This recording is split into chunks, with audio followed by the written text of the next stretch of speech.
Hello, everyone. My name is Charlotte, and I'm 36 years old. I was once married to Matthew, who was 3 years my junior. The age difference never bothered us until recently. I met Matthew at a party hosted by my friend Grace. Grace and Matthew knew each other from the gym. Matthew was a strikingly handsome man with a well-defined jawline and a robust build. He was also charismatic and always in high spirits. At that time, I was single, and Grace was eager to play matchmaker. During the party, Grace introduced me to every eligible bachelor there, including Matthew. "Hey, Matthew, meet Charlotte, my friend who's not only smart but also quite the catch financially," she announced. Embarrassed, I tried to downplay it, but Grace went on, "Don't be shy, it's a compliment."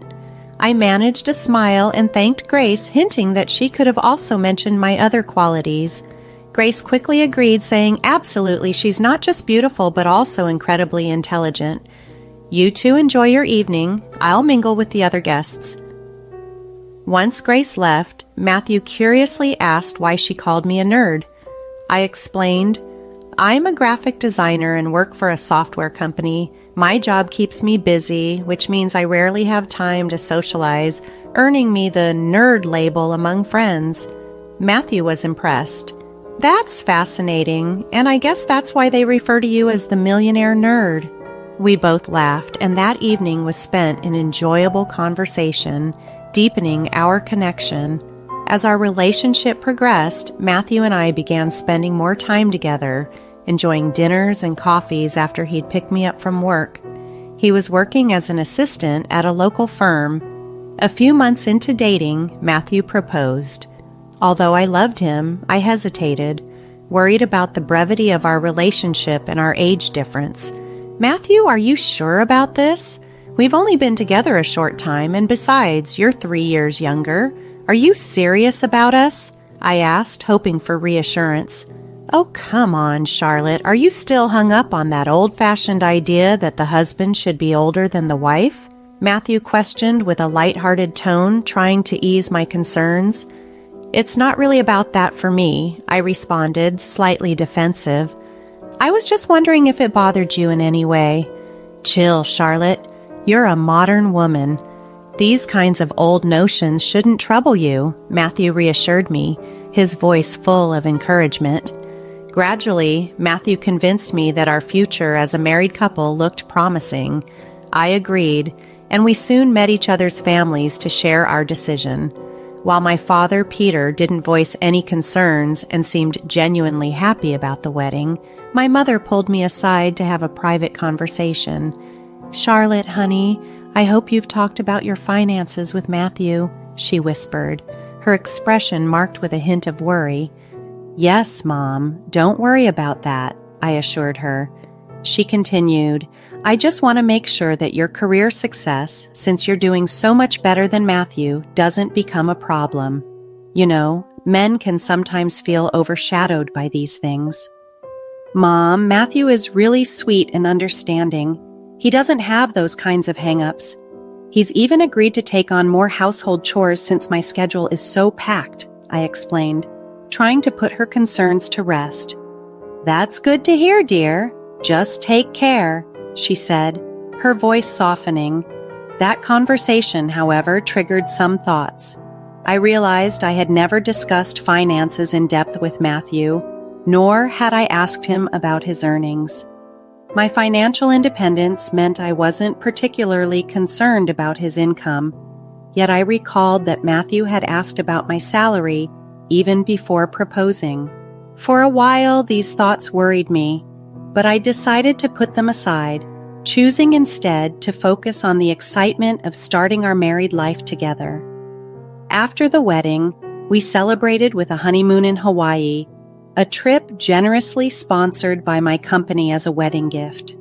We relished our time together, fully embracing the joys of our new union. However, about a month later, Matthew approached me after dinner with a serious look on his face. "Honey, I'm sorry to ask you this, but I need your help," he started, appearing uneasy. "What's up, Matthew? Is everything all right?" I asked, concerned. "Well, no. My parents are facing some issues. They live in an apartment on the second floor, and without an elevator, it's becoming difficult for them as they get older, he explained. Understanding the situation, I suggested, I see. Why don't you move them to a ground floor unit or somewhere with an elevator? Matthew hesitated, then sidestepped my suggestion. Actually, Charlotte, I was thinking more along the lines of building a house for them, he admitted, catching me by surprise with his proposal. Okay, I hope you realize how expensive it is to build a house, I said, trying to gauge Matthew's understanding of the financial commitment he was suggesting.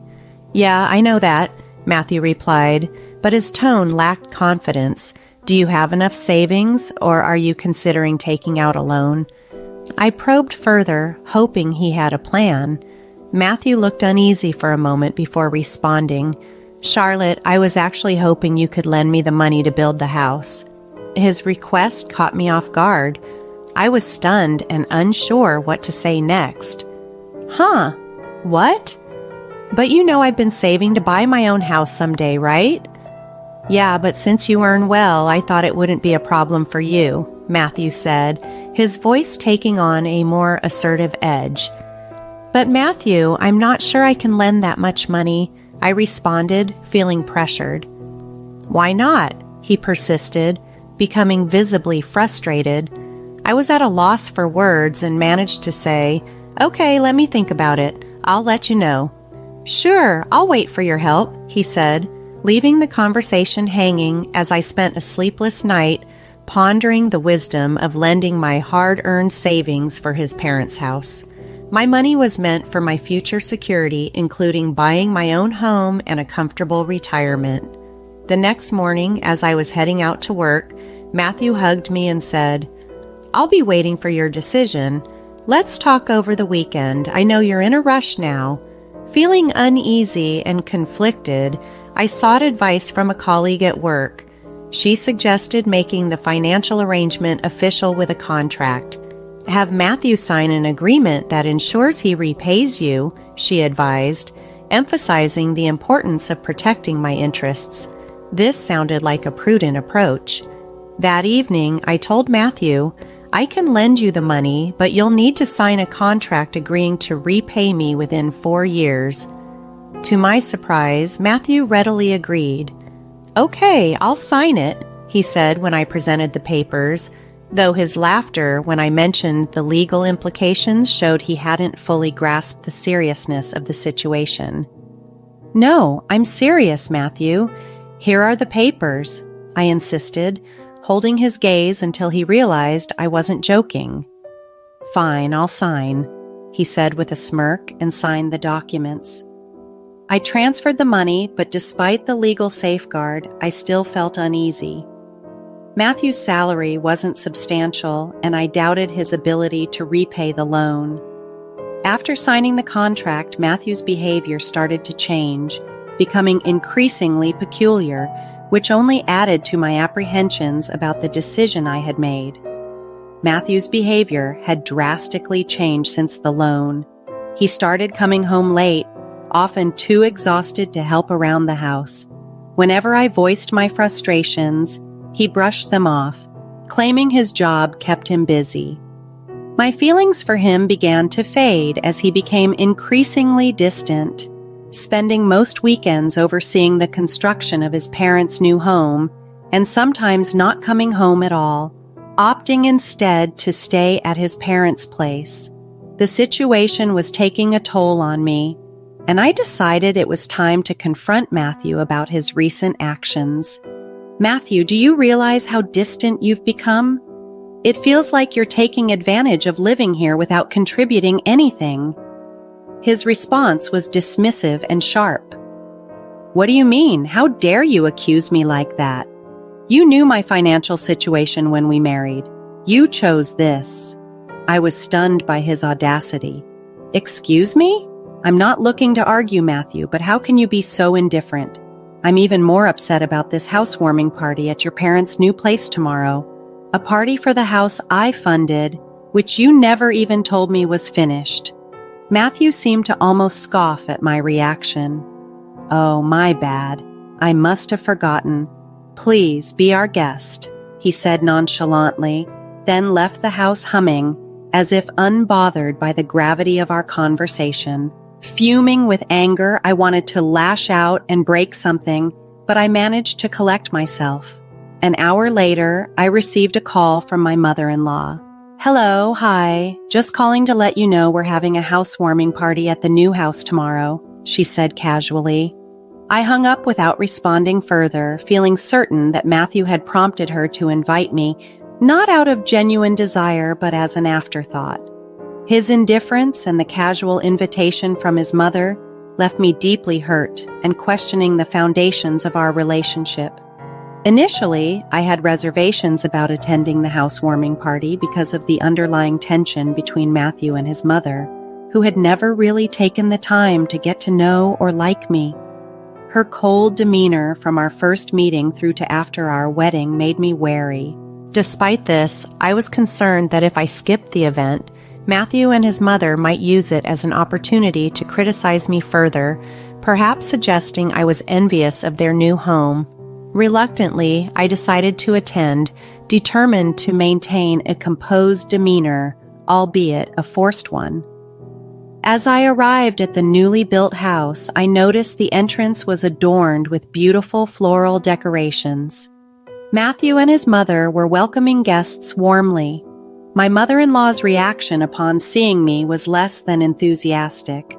"Oh, you came. I thought you wouldn't bother," she remarked with a hint of surprise. "Why would you think that?" Matthew chimed in before ushering me inside. Inside, I was greeted more warmly by my father-in-law, who was sitting alone. His genuine smile and the sincere gratitude he expressed for my financial help were the only comforting moments of the evening.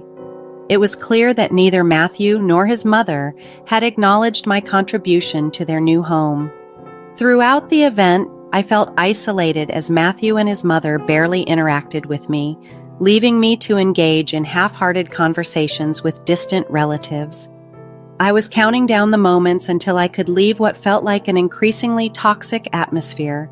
After the guests had departed, I approached my father-in-law to say goodbye. "Take care of yourself," I said kindly. Just then, my mother-in-law interjected sharply, "You don't need to worry about my husband. Focus on your husband instead of neglecting him." Confused and upset, I responded, "What do you mean? I've never neglected Matthew. He volunteered to help with chores because I work full-time as well." Her accusations grew harsher. "You've been a terrible wife, forcing my son to do all the work around the house. And how could you coerce him into signing that financial agreement? You've been nothing but cruel to him." "I haven't forced Matthew into anything. The agreement was mutual to ensure financial security." "How can you say I've abused or tortured him?" I replied, shocked by her claims. At that moment, my father-in-law stood up for me. "Marilyn, stop! Why are you attacking her instead of appreciating what she's done for us?" But she wasn't having any of it. "Just stay out of this and go inside," she snapped at him. The situation was incredibly painful, and it was clear that no amount of reasoning would change her view of me. The evening left me more disillusioned with my relationship and family dynamics than ever before. I was completely taken aback by Marilyn's rude behavior towards Alan, and then her harsh words turned towards me. "You should be grateful my son even married you. Who else would marry someone old and unattractive like you?" she sneered. Her words stung, and I lost my temper. "How can you speak to me like this?" I retorted, my voice rising with my frustration. Matthew quickly intervened, scolding me. "Charlotte, watch your language. How dare you raise your voice at my mother?" "Didn't you hear how she just insulted me?" I replied, bewildered by his lack of support. Matthew dismissed me with a roll of his eyes. "I can't deal with your tantrums anymore." "My tantrums? Do you see how both you and your mother are treating me?" I exclaimed. "I can't stand to be around this negativity any longer. I don't want any part of this in my new dream home. Just get out." Matthew's response was cold and cutting. "What? Yes, I don't want to live with someone as despicable as you. You've been living off my income and now you call me trash? You're pathetic, Charlotte. Let's be clear. You married me because you thought you couldn't land someone as handsome as me given your age and looks. even though I wasn't earning much. So, you have no right to complain about money now. I felt a surge of anger and betrayal. I can't stay with someone so shallow. I want a divorce and I want my money back, I yelled. Matthew laughed maliciously. Sure, go ahead and get your divorce, but remember, you'll have to pay me if you want it. What the hell? You should be the one to pay since you want the divorce, I argued back. Matthew's demeanor turned sinister, revealing a side of him I hadn't seen before. You'll have to give back the money I lent you or I'll sue you, I threatened. Go and find your stupid papers first, he retorted mockingly. Feeling numb and utterly defeated, I left the scene. They had both insulted and degraded me beyond endurance. I went straight to the bank where I had secured the papers in a locker, only to discover that the document was missing. When I checked the bank log, I saw that Matthew had accessed the locker a month ago. We had opened this joint account after our wedding, intended for both of our earnings, but it turned out I was the only one contributing. This revelation only added to my shock and sense of betrayal. After the unsettling discoveries, I checked my wardrobe where I'd also kept a copy of the loan agreement. It, too, was missing. All these events made it painfully clear how deeply Matthew had manipulated our relationship from the very beginning. His charm at Grace's party, his interest in my financial status, living comfortably off my earnings, and then emotionally pressuring me to finance his parents' house, every move was calculated. His final act was to attempt theft of the agreement to prevent me from claiming my money back. But I had anticipated some form of deceit. Sensing Matthew's possible betrayal over time, I had taken the precaution of keeping the original documents at my parents' house while storing copies in the bank and my wardrobe. Despite the emotional turmoil and the insults I endured, I was relieved I had trusted my instincts to get the agreement signed and keep it secure from Matthew. I immediately called my mom and explained everything. She was furious upon hearing how I had been treated and suggested suing Matthew and his mother for their actions. During our conversation, she confessed she had always harbored doubts about Matthew's intentions. "Did you know about Matthew's motives?" I asked her. "No, not precisely, but I sensed his eagerness wasn't genuine. He rushed into the marriage so quickly," she replied. "You're right, Mom. I should have been more cautious. When I came home once, you asked if we had discussed our finances, and I lied, saying we had. I never really did. Nor did I inquire about his earnings because I wasn't concerned about his money. Take this as a lesson, dear. Don't trust someone so readily," she advised me. With a heavy heart but a clear mind, I hired a lawyer and prepared the divorce papers. I included an official notice demanding that Matthew repay the borrowed amount within 4 years. If he failed to comply, the court would be authorized to sell his property to reimburse me. Matthew and his mother were caught off guard when they received the divorce papers and the repayment notice.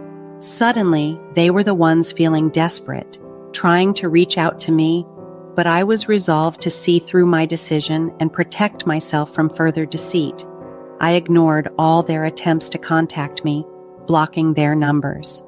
Matthew even tried reaching out to my parents, but they dismissed his calls as well. He left a voicemail on my office phone, apologizing and professing his love, claiming he was misled by his mother's influence and expressing hope for reconciliation. However, Matthew's history of manipulating my emotions for his schemes had taught me to be wary. I deleted the voicemail and ensured his number remained blocked. Matthew's lawyer later sent a message pleading for me to forgive at least 60% of the debt, citing Matthew's inability to meet the repayment terms due to his low salary. I dismissed this request outright. After everything, the deceit, the personal attacks, it was unthinkable to me that he expected any form of leniency. 4 years dragged by, and Matthew struggled to gather even half of the owed amount, resorting to taking out loans. Given his modest income, the bank's loan offerings were insufficient, forcing him to sell the house he had once banished me from. Ultimately, he had to move back into his parents' old apartment. Grace, a mutual friend, informed me that the local community had turned cold towards Matthew and his family after the truth emerged. Marilyn, his mother, resorted to working as a nanny, her behavior having alienated her from many. Matthew faced ostracization at work too, which led him to resign and relocate to another city. Even Alan, Matthew's father, left Maryland and moved to the countryside to live with his brother, seeking a peaceful retirement. Amid these developments, my personal life took a positive turn. I began dating Wayne, a 37-year-old colleague. We had known each other for years, but only connected romantically after interacting at an office party, a year following my divorce. This time, I approached the relationship with caution, taking time to understand and appreciate our connection before making any serious commitments. Reflecting on all these events, I felt no sympathy for Matthew or Marilyn, believing their outcomes were just repercussions of their actions. Meanwhile, I enjoyed the budding relationship with Wayne, cherishing our moments together and looking forward to what the future might hold.